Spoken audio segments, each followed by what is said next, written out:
Assalamualaikum warahmatullahi wabarakatuh. Selamat siang rekan-rekan semua. Perkenalkan, saya Robi Kurniawan, Ketua dari Kelompok 2 Pengabdian kepada Masyarakat Mata Kuliah PPKM BSI Kampus MUI. Hari ini kelompok kami akan mengadakan kegiatan pengabdian kepada masyarakat berupa wawancara serta edukasi.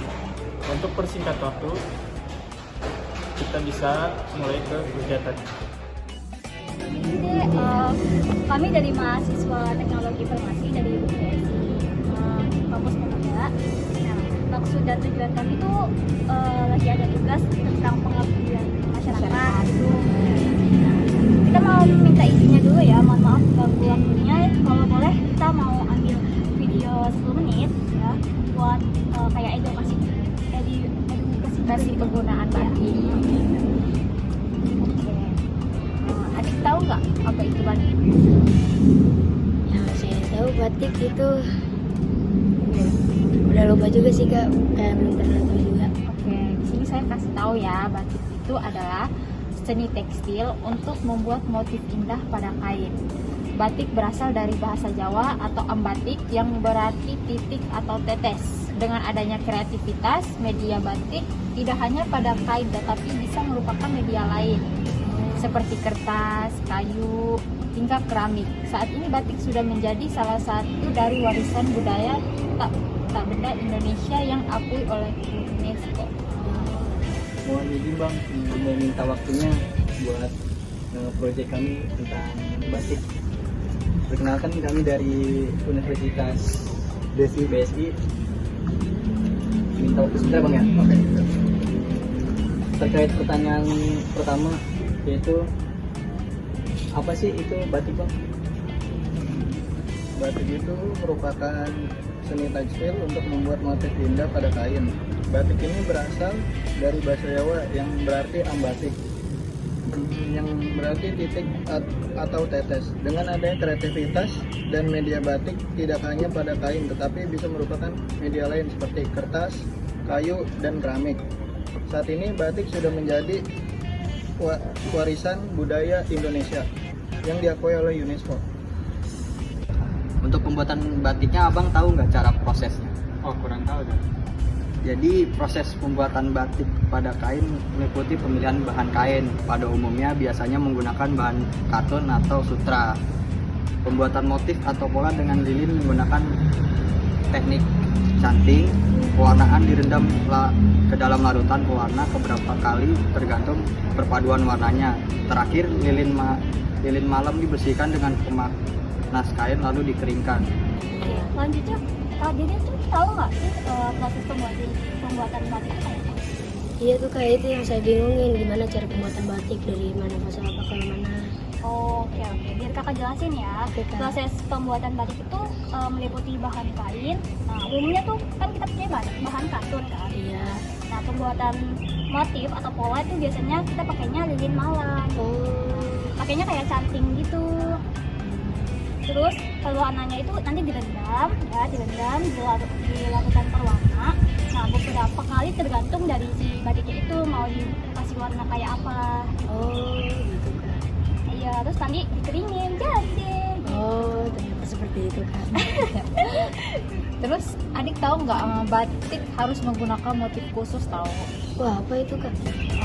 Motif batik memiliki makna dalam kehidupan masyarakat. Contohnya motif pohon beringin dari Jogja melambangkan kekuatan dan kejayaan. Motif burung dari Solo bermakna kebebasan dan keindahan alam. Seiring waktu motif batik menjadi beragam dan juga bisa menjadi identitas suatu daerah atau kelompok sosial. Oke, untuk pertanyaan selanjutnya bakal dilanjutin sama tim kami juga ya. Oke Kak. Untuk proses pembuatan batik, apakah Abang tahu tentang proses pembuatan batik?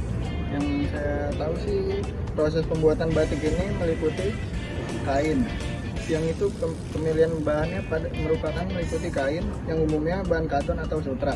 Pembuatan motif atau pola dengan lilin malam menggunakan canting, dan pewarnaannya direndam ke dalam larutan pewarna beberapa kali tergantung pada perpaduan warnanya. Terakhir, lilin malam ini dibersihkan melalui pemanas kain lalu dikeringkan. Menggunakan motif khusus kah menurut Kakak? Iyalah, kan motifnya beda-beda. Iya benar sekali Kak. Kehidupan contoh motif pohon beringin dari Jogja melambangkan kekuatan dan kejayaan. Motif burung dari Solo bermakna kebebasan dan keindahan alam. Seiring waktu motif batik menjadi beragam dan juga bisa menjadi identitas suatu daerah ataupun kelompok sosial. Abang, nih menurut abang ya, apakah batik harus menggunakan motif khusus tuh bang?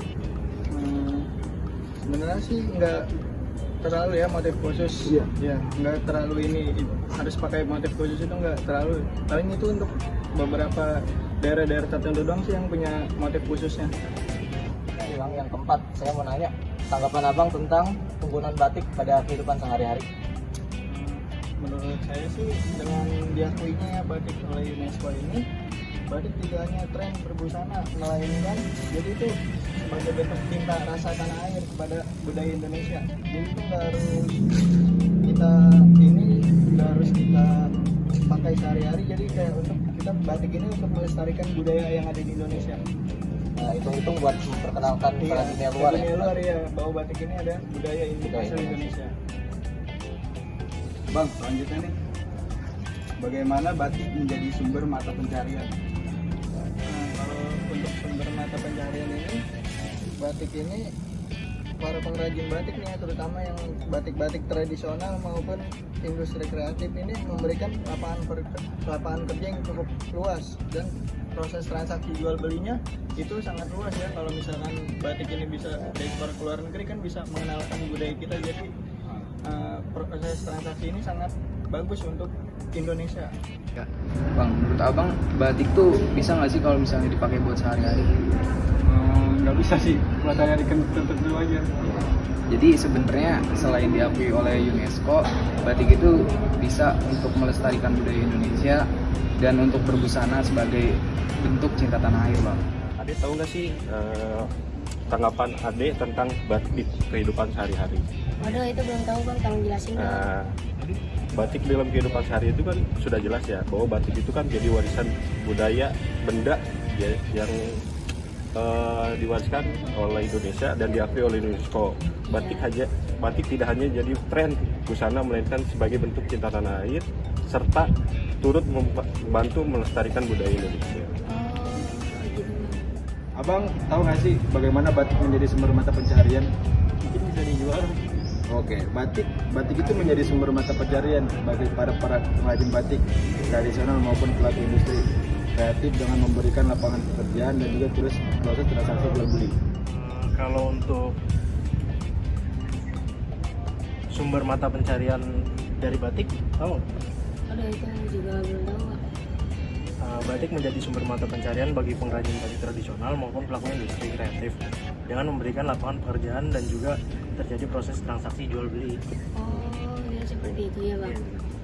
Jadi terima kasih ya Dek atas waktu dan kesempatannya. Mohon maaf jika ada salah-salah kata. Iya, Semoga bisa meningkatkan rasa cinta tanah air. amin. Demikian kegiatan yang terlaksana pada hari ini. Hari ini kita mendapatkan banyak pengalaman serta dapat mengedukasi mitra yang kita temui di lapangan. Semoga kegiatan ini dapat menjadi salah satu referensi bagi rekan-rekan lain dalam penggunaan batik sehari-hari. Terima kasih.